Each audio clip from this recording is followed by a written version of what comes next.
I had a chance to partner with one of the nonprofits called the New Arrivals Institute.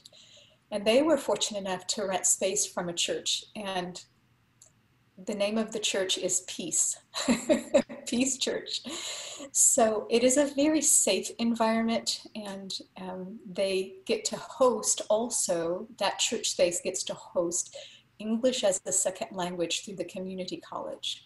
So there were many reasons pointing us in the direction of how this was a really great fit.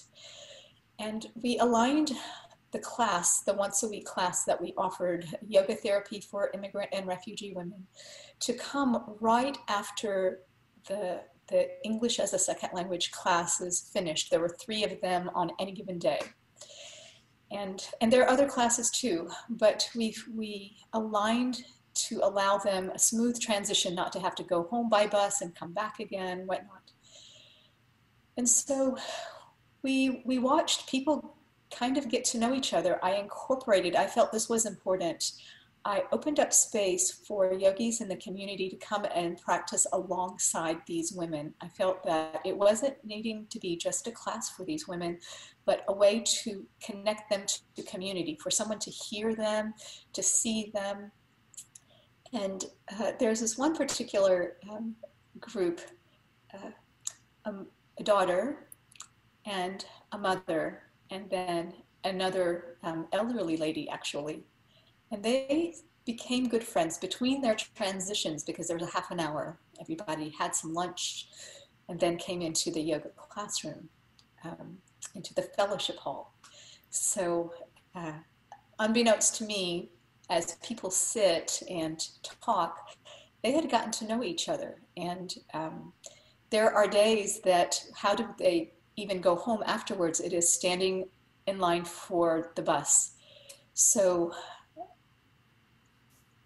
the young girl and her mother offered to take the elderly lady home, and several weeks transpired.